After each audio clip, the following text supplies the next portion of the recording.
everyone, myself Harshit Kumar Pandey, and in this video we are going to cover concept of mass energy equivalence of class 12 physics chapter nuclei। तो चलिए शुरुआत करते हैं। What are the concept of mass energy equivalence. तो हम शुरुआत करते हैं कि हमारा मास एनर्जी इक्विवेलेंस का कॉन्सेप्ट क्या है, कि मास एनर्जी इक्विवेलेंस होता क्या है। इस थ्योरी को किसने दिया, मास एनर्जी इक्विवेलेंस को। तो देखिए ये थ्योरी जो है वो 1905 में एल्बर्ट आइंस्टाइन साहब द्वारा दी गई। यानी एल्बर्ट आइंस्टाइन ने इस थ्योरी को दिया। कब? एल्बर्ट आइंस्टाइन ने इस थ्योरी को 1905 में दिया। उन्होंने यह थ्योरी में इस थ्योरी में उन्होंने यह सिद्ध किया कि कॉन्सेप्ट ऑफ रिलेटिविटी, यानी in this theory he can prove that concept of relativity about mass and energy are equivalence. यानी देखिए मास एनर्जी इक्विवेलेंस को पढ़ाने से पहले मैं आपको कुछ बता देता हूं कि मास एनर्जी इक्विवेलेंस होता क्या है। तो देखिए इसका पहले थ्योरी आपको समझा देते हैं, फिर आपको ब्लैक बोर्ड पर समझाएंगे, जिससे आपको डबल फायदा होगा और समझ में आ जाएगा।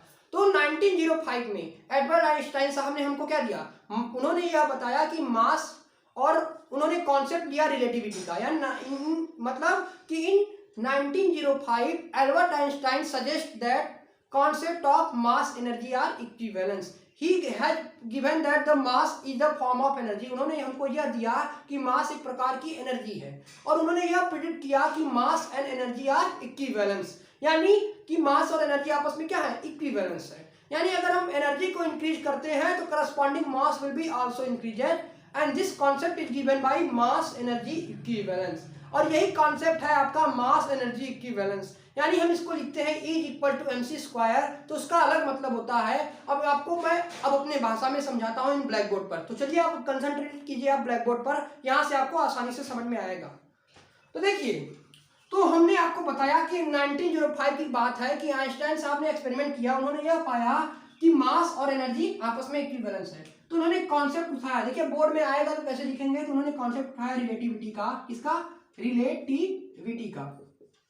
उन्होंने रिलेटिविटी का कॉन्सेप्ट उठाया और उन्होंने बताया कि mass is form of energy.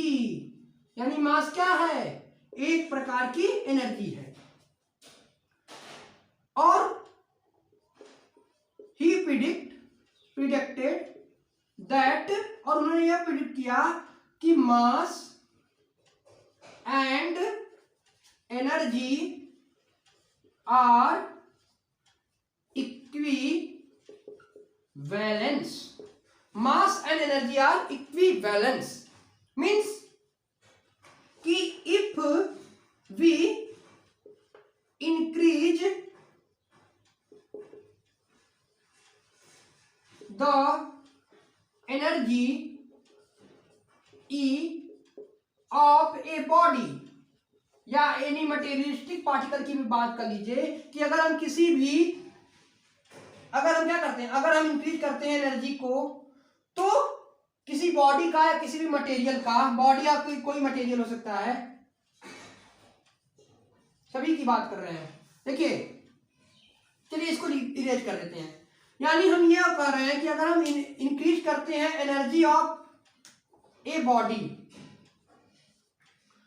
को लिखने दीजिए। यानी कि अगर हम एनर्जी को इंक्रीज करते हैं, if we increase the energy E of a body, then the corresponding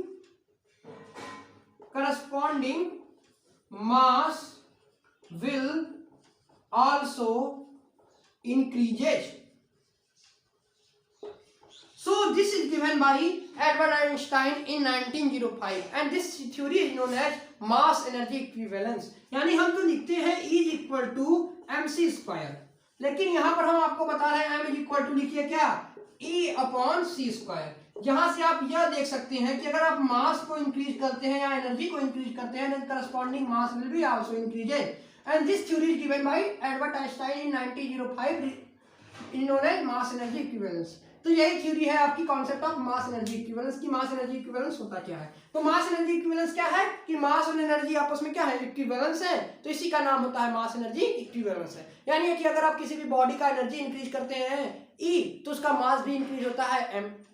मास भी इंक्रीज होता है कैसे, मास विल बी आल्सो इंक्रीज, और मास को रिप्रेजेंट करते हैं हम किससे, m से, तो मास m will also increases.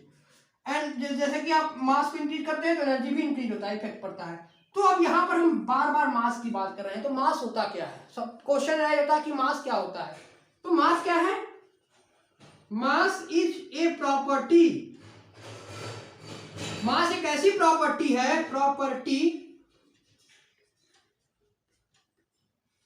That all energy exhibits, यानी मास एक ऐसी प्रॉपर्टी है जो सभी एनर्जी एग्जिबिट करती है, तो ये होता है मास। लेकिन तो हम इसको लिखते हैं E is equal to mc²।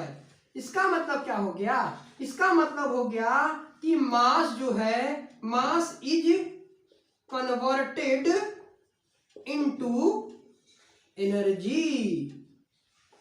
So this is the concept of mass energy equivalence, और यही है आपका फार्मूला, और ये मैं आपको यहाँ पर पूरा बता दिया कि मास और एनर्जी आपस में इक्विवेलेंस क्या होते हैं।